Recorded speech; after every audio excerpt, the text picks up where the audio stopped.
Bien, hermanos, en esta mañana comenzamos un estudio nuevo que se titula El secreto de la grandeza, y realmente es un tema que me llamó mucho la atención a lo largo del estudio que vamos a ir viendo, y que se puede aplicar en nuestra vida personal, pensando, como veníamos hablando a lo largo de estos últimos domingos, la necesidad de la santificación en nuestras vidas, que es algo que el Señor nos manda y que a lo largo de toda la historia, a través de toda la palabra, el Señor nos va enseñando, porque el Antiguo Testamento ha quedado escrito para nuestra admonición, para nuestra enseñanza, para que podamos ir creciendo en sus caminos y viendo también cómo el Señor nos quiere enseñar. Ayer en la reunión de jóvenes, nuestra hermana de Florencia mencionaba sobre dos dones de sabiduría y ciencia, y el don de sabiduría se aplica, corríjame hermana si me equivoco, pero por lo que le entendí, es la explicación de la palabra de Dios, ¿sí? Lo que el Señor nos quiere revelar, y la ciencia está aplicado justamente a cómo lo que nos es enseñado lo podemos aplicar en nuestra vida personal. Y esta mañana justamente tocó la historia de Noé en una forma muy puntual, que es ir viendo a la historia de este gran profeta de Dios, que fue el último, podemos decirlo así, hasta el diluvio. Fue prediluviano y posdiluviano, que halló gracia delante de los ojos de Dios por su obediencia. Y el versículo que esta mañana con los jóvenes, con los niños se les enseñó, me llamó la atención en el versículo en Hebreos capítulo 11, versículo 7, que dice en la página 252 del Nuevo Testamento, que nos dice: por la fe Noé, habiendo recibido respuesta de las cosas que aún no se veían. Y me llamó la atención esta palabra respuesta, porque para haber una respuesta es necesario una pregunta, una inquietud, buscar algo. Y si bien la palabra no nos dice el por qué Noé halló gracia delante de Dios, evidentemente este hombre, que fue el último de los llamados hijos de Jehová, que buscó agradar a Dios, cumplía en él lo que nosotros hoy estamos viviendo, que es el último tiempo. Cumplía en él porque nosotros, como hijos de Dios, sabemos que comparado con la humanidad total, es un pequeño pueblo que conforma los hijos de Dios. En número, como dice la palabra también, son pocos los que se salvan, que el mundo, en su totalidad y en la cantidad de personas, los cristianos, justamente, es un número reducido. Pero nadie sabe cuánto es el número real de los redimidos. Sí sabemos que somos muchos, y esta semana hablaba justamente con Isabela, que es lo que falta para que Cristo nos venga a buscar, es que se cumpla ese número. Un número que Dios solamente conoce, que es un número que Dios sabe quién es el último de los hombres, que ya nació o que aún tiene que nacer, que tiene que darle el corazón a Cristo para que ese número, para que la iglesia se conforme y se termine de armar. Pero me llamó la atención esto, ¿no?, de este Noé, que recibió respuesta. Este hombre último de su generación, que halló gracia delante de los ojos de Dios, podemos decirlo así, el último fiel en la tierra, después de que toda la humanidad había claudicado, que había caído en pecado, que se habían mezclado, porque creo que hace unos domingos atrás lo mencionamos, que había dos grupos, si ustedes recuerdan. El grupo 1, podemos decirlo así, ¿cómo se hacían llamar? A ver, ¿De los hijos de quién? Los hijos de Dios o de Jehová y los hijos de los hombres. Y lo que Dios, en el capítulo 6 vemos, que terminó, podemos decirlo así, de tomar la decisión Dios de destruir al hombre, fue cuando estos dos grupos, los hijos de Dios, que tenían que permanecer firmes, que tenían que permanecer constantes, agradando a Dios y creciendo en sus caminos, se mezclaron con las hijas de los hombres, ¿sí? En esta mezcla que Dios nunca aceptó, ni que jamás va a aceptar. Por eso la palabra nos dice qué comunión tiene la luz con las tinieblas. Hay una unión ilícita en la cual Dios, por más que nosotros le demos vuelta y le busquemos, esa unidad para Dios no es tolerable, no la puede soportar. Y es a lo que el Señor siempre nos llama, a una identificación espiritual en esta limpieza que tenemos que tener en nuestra vida, de separarnos de aquellas cosas que no son agradables a Dios y que están reveladas en su palabra. Y este tema que empezamos a ver en esta mañana, que es justamente el secreto de la grandeza, la primera grandeza que el hombre tiene y que muchas veces no lo tiene en cuenta y que nos parece común para nuestra vida, es el hecho de ser hechos hijos de Dios. El poder haber entendido que uno es pecador, el poder haber entendido que uno necesita un Salvador, haberle pedido a Dios perdón por nuestros pecados, es una gracia y es el primer pasito a esto, porque ya no somos criaturas de Dios, sino que pasamos a tener otro nombre, otros derechos de ser llamados hijos de Dios, hechos hijos de Dios, lo cual nos pone en una posición de total responsabilidad, no solamente hacia las almas que nos rodean, sino ante la creación eterna de Dios, por cuanto eso tuvo un precio de parte de Dios, que fue entregar a su Hijo Jesucristo para morir en la cruz del Calvario, el Hijo ofreciéndose, y a nosotros nos es dada esta gracia, bendita por cierto, que, como les decía, muchas veces la tenemos en poco o en menos y no la valoramos. Porque si pudiésemos entender por un minuto, por un ratito, aunque sea el Señor nos pudiese iluminar lo que esto significa, nuestra vida sería totalmente distinta. Porque veríamos esa grandeza que ahora se puede manifestar en nuestra vida, que hemos sido adoptados, que hemos sido aceptados, que somos hechos herederos. Y esta es una grandeza que cada uno de los que estamos aquí, que han tenido esta experiencia de salvación, que se han entregado a Cristo, la poseen.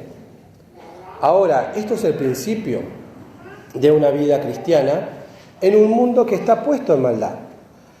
Si nosotros miramos el libro de Génesis y lo meditamos, vamos a ver que Dios en su sola sabiduría estableció para el hombre en la historia que antes del diluvio su tiempo iba a ser 120 años. Pero ese número que Dios estableció en su sabiduría y en su tiempo, no le fue revelado al hombre. No le fue revelado cuándo iba a ser. Recién Noé recibe de parte de Dios 7 días antes, que le dice, ve y sube. Pero antes no lo sabía. Por eso a Noé se le concede el nombre de pregonero de justicia y esta gracia perseverante. ¿Por qué? Esta actitud, perseverante. Porque Noé recibe, sí, lo que tenía que hacer durante este tiempo, pero él no sabía. Había recibido una promesa, que luego de un tiempo el Señor mandaría el diluvio sobre el mundo y que todo iba a morir. Pero que él había hallado gracia y que dentro de esa gracia sus hijos y su familia. Por eso nos dice en el libro de Hebreos, ¿sí?, que también muy lindo texto, cuando dice, con temor aparejó el arca en que su casa se salvase.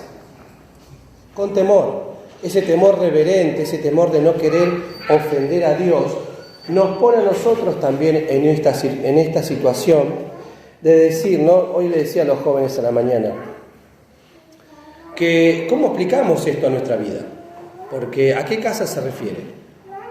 Uno puede decir, bueno, somos templo del Espíritu Santo, pero él dice que aparejó su casa para que se salvase. Y este aparejar con temor es preparar, es justamente, la palabra aparejar significa prevenir, estar atento para hacerlo, predispuesto a una casa. Y yo les decía que lo piensen, aunque son jóvenes y no tienen ya familias formadas, las decisiones que nosotros vamos tomando con temor delante del Señor son aquellas que van preparando nuestro hogar. ¿Para qué? Para que se salven. O sea, cada uno de los que estamos acá, tal vez ya tenemos un hogar formado. Bien, bueno, hay que trabajar, si en el Señor, hay que aparejar esa arca. ¿Arca qué significa? Todos me dijeron barco hoy, pero ¿qué es un arca? Una caja, que ¿qué tiene? ¿Qué cualidad tiene la caja? Una tapa, muy bien. Y el arca de Noé tenía solamente ¿cuántas ventanas? Una. ¿Y a dónde estaba? Arriba. Muy bien. Entonces era un arca grande, sí, obviamente, con sus dimensiones, pero era esa arca que Dios había preparado por una ventana para mirar hacia arriba, porque parte de este aparejar es justamente andar por este mundo puestos los ojos en el autor y consumador de la fe, Cristo Jesús, pero como nos dice en el libro de Colosenses, ¿no? Si habéis pues resucitado con Cristo, poner ¿qué cosa? La mirada en las cosas de arriba. Y comparábamos muy rápidamente la historia de Pedro cuando caminó por las aguas, tenía que mirar a Cristo. Pero ¿por qué se empezó a hundir? Porque empezó a mirar al costado. ¿Qué hubiese pasado tal vez si el Señor permitía que Noé le haga ventanas a los costados del arca? Primero que no sería un arca ya. Pero tal vez lo que hubiese visto, ¿sí? Imaginémonos ese día cuando el Señor cierra la puerta, empieza a llover, los cielos abren las cataratas, lo que la gente se habrá acercado, hacia dónde habrá ido. Y ver esa situación, cómo habrá sido también si Noé la tenía que mirar, como a los que él conocía, sus familiares, sus amigos, con los que él había visto. Acuérdense, como siempre digo, ¿no? En forma figurativa, que Noé era un joven de 500 años cuando tuvo a sus hijos. No era jovencito de 20, era un hombre grande. Y si uno lo mira cronológicamente, los 10 patriarcas, porque el diluvio fue más o menos, si no me equivoco, 1360 años después de la creación, más o menos. Noé prácticamente conoció a todos esa generación. Y muchos todavía estaban con vida, con lo que él compartió, con los que él miró, los que él vio. Y muchos de ellos tal vez se burlaron de él y no creyeron a su anuncio. ¿Cómo habrá sido o cómo hubiese sido la experiencia de Noé de tener que ver cómo toda esa gente que él amaba perderse y no poder verlo? Por eso el Señor tampoco permitió que él pueda mirar, entiendo, hacia los costados. Si él necesitaba mirar, tenía que mirar hacia arriba. Y así en esa experiencia personal hoy nos toca a nosotros, como pregoneros de justicia, sabiendo que Cristo viene a buscar y que un día este arca que se está formando, que la denominamos iglesia, las puertas se han de cerrar para aquel que quiera ser parte de ella. No quiere decir que después no habrá métodos de salvación como Dios trate al hombre en otra dispensación de la tribulación o del milenio. Pero esta dispensación de la gracia tiene un tiempo, tiene un punto final, que no lo sabemos, que solo corresponde a la sabiduría de Dios. Pero a través de su palabra, así como Noé supo 7 días antes que el arca se iba a cerrar, nosotros sabemos por su palabra que falta poco para que esta dispensación de la gracia culmine. Y hasta el último día de ese, podemos decir así, de ese proyecto que fue el arca, Noé tuvo que trabajar y se tuvo que mover. Y es a lo que somos llamados como iglesia, a predicar el Evangelio, pero también con el testimonio personal que cada uno de nosotros tiene que dar en nuestra vida, y ser conscientes que el Señor nos llama justamente a que con temor aparejemos el arca en que esta casa, su casa, se salvase. Quiere decir que cada uno es responsable también, no solo de su vida espiritual, sino de los que tenemos a cargo o de los que nos rodean. Cada uno de nosotros debe trabajar día a día para que con su testimonio personal, ¿sí?, los que nos rodean se salven. Los que tienen hijos, para que sus hijos se críen, crezcan en la casa del Señor y se vuelvan siervos de Dios. Los que aún todavía tal vez no se han casado y tal vez no lo tienen en su noticia, que está bien, la responsabilidad de que cada acción que tome o decisión que tomen no vaya en contra de que lo que ustedes armen hacia el futuro no se salve. Que no sea una actitud en la cual egoísta, que porque yo tomé mis propias decisiones, yo soy salvo, pero mis hijos o los que vendrán sean condenados. Entonces, la responsabilidad que como hijos de Dios tenemos de poder servirle al Señor, dar un testimonio de salvación y prepararnos para la venida de nuestro Señor Jesucristo, es todo un trabajo. Y que está ahí ese secreto. El secreto es algo que no se puede contar, que está oculto, pero que nosotros ahora a través de su palabra podemos ver, entender y mirar qué es lo que el Señor quiere para cada uno de nosotros. Por eso, en este estudio que veíamos hoy, leíamos con los jóvenes, por ejemplo, un texto que está en la lección, ¿no?, que es en Proverbios 10:22, que dice, ¿no?, que la bendición de Jehová, ¿cómo sigue? Es la que enriquece y no añade con ella tristeza. Entonces, si nosotros como creyentes que andamos en las cosas del Señor o procuramos, en experiencias hallamos tristezas, no es bendición de Jehová, porque les vuelvo a repetir, Noé tuvo que subir y tuvo esa experiencia de ver morir a todos los que él conocía. Ahora nosotros tenemos la responsabilidad de predicar el Evangelio, de trabajar en esta área, de ocuparnos de nuestra vida espiritual, y si lo hemos hecho como el Señor así lo estableció, si lo hacemos como el Señor lo establece en su palabra, si lo hacemos con convicción espiritual, luego no va a ser nuestra culpa, o no tenemos que sentirnos culpables si alguien no acepta a Cristo como Salvador personal, porque nuestra tarea está hecha. Recuerden que el que obra es el Espíritu.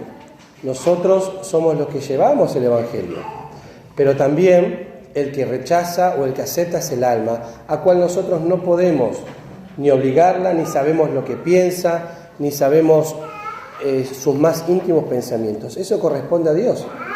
Nuestra tarea es, a través de nuestro testimonio, predicarse el Evangelio. El Espíritu hace la obra, pero el Espíritu tampoco obliga. El Espíritu ofrece. Ahora, en nosotros, si podemos decir, ¿no?, como Pablo, ¿no?, ser hallados fieles, si el Señor nos haya cumplido, nos encuentra haciendo bien, si cumplimos, si hacemos lo que el Señor nos mandó, Bueno, esas bendiciones no van a añadir tristeza, pero es una responsabilidad nuestra delante del Señor. Pero hace mucho calor, ¿o soy yo? ¿Soy yo? Es una responsabilidad nuestra. Como sigue diciendo en Hebreos 11:7, por la cual fe condenó al mundo y fue hecho heredero de la justicia, que es por la fe. Queridos, vivimos en un tiempo difícil, el tiempo del fin, donde todas las señales apuntan a que Cristo nos viene a buscar. Y la gran responsabilidad de la Iglesia, ¿sí?, ante esto, pero también en nuestra vida personal. El texto que también enmarcaba esta lección del día de hoy era: no améis al mundo ni las cosas que están en el mundo. Y en este examen personal, ya a las vísperas de la venida de Cristo, ¿cuántas cosas nosotros tenemos que decir que amamos de este mundo, que miramos a nuestro alrededor? Por eso en esta construcción del arca espiritual, el Señor, como nos decíamos hace un momento, ¿no?, poner la mira en las cosas de arriba y no en las de abajo. Porque si yo miro hacia abajo, voy a encontrar cosas que me van a apartar, que me van a desalentar, gracias hermana, que me van a llamar, que me van a interesar. Pero el Señor nos propone otras cosas, mucho más sublimes, de otra, que nos han de traer grandeza. Y hoy uno de los chicos decía, ¿no?, les pregunté, ¿qué es la grandeza? Y dice, y es creerse más que los demás. ¿Y qué está mal en su definición?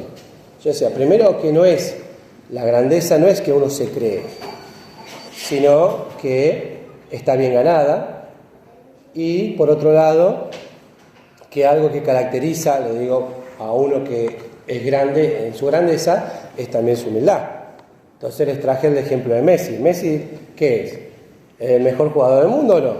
Y sí. ¿Y se la cree? Y no. Y bueno, eso lo hace grande. En su humildad, humanamente, es el mejor jugador del mundo. Y una chica me dice al lado, ¿viste? No, Messi no es el mejor jugador del mundo. No te voy a escuchar. No puedes hablar más. Pero la grandeza es algo que el Señor nos da y que tenemos que vivirla con humildad. Y esa grandeza, el secreto de la grandeza, es justamente en esta experiencia de Noé, en la perseverancia, en un mundo hostil, en un mundo puesto de maldad, donde el pensamiento del hombre era solamente de continuo el mal, donde él habrá sido burlado, donde lo habrán maltratado verbalmente. ¿Cuánto, si no hubiese tenido los ojos puestos en el Señor, cuánto se hubiese desanimado por hacer una obra que nunca había sido vista? Algo que nunca se había visto, que era justamente algo tan común para nosotros, que es ver llover. Bueno, nosotros vivimos en lo mismo. ¿Cuántas veces hemos visto que Cristo arrebate la iglesia? ¿Cuántos años ya hace que venimos esperándolo? Y vamos a escuchar, ustedes siguen con eso, sé tanto que se viene diciendo, y bueno, nos toca vivir. Tal vez yo no voy a ser participante del arrebatamiento en vida. O tal vez sean mis hijos o los que vendrán, no lo sabemos. Pero a lo que la iglesia concierne es seguir predicando esta realidad, que todavía está abierta esta puerta del arca, para que todo aquel que cree en Cristo Jesús se salve y no se pierda y tenga vida eterna. Porque el día que Dios le dijo a Noé, sube tú y tu familia, Dios cerró la puerta y no hubo más nadie que la pueda abrir. No se podía abrir. Dios la abrió, Dios la cerró, Dios estableció el tiempo, Dios sabía cuándo iba a ser. Bueno, Noé solo obedeció. Y lo lindo, podemos decirlo así, es que hasta los animales obedecieron a la voz de Dios. Hasta los simples animales, que uno puede decir no tienen razón, sabía quiénes tenían que subir. Y uno piensa, ¿no? ¿Cómo hizo Noé, entre comillas, ¿no?, para mantener durante un año todos los animales tranquilos dentro de un arca? Fue la gracia de Dios. Entonces, el tiempo se terminó. Ahora, en este tiempo también se está terminando. Se está terminando el tiempo donde somos invitados a vivir como pregoneros de justicia, a vivir justamente como en este último tiempo proclamando un testimonio de fidelidad, levantando bandera por la verdad, en nuestra pequeña iglesia, en nuestros pequeños labores, en qué es lo que el Señor me manda a hacer, a testificar, a limpiarme, a santificarme, para que cuando Él me venga a buscar, me encuentre como santificado, limpio. Si bien tenemos pecados y si bien seguimos pecando y se ha de manifestar en nosotros lo que hemos de ser cuando el Señor nos venga a buscar, hay todo un trabajo que el Señor tiene que hacer en nuestras vidas, que comienza con esto que es encomendarse en las manos del Señor. Comienza con esta oración que, como decíamos al principio, ¿no?, Noé recibió respuesta. Bueno, orar, Señor, son tiempos difíciles, ¿qué tengo que hacer? Y como ya les dije yo hace 15 días, después se los repitió el pastor la semana pasada, esto no significa que tenemos que dejar todas nuestras labores, tenemos que dejar todos nuestros proyectos, dejar todo lo que estamos haciendo, obviamente según lo que estén haciendo, ¿no?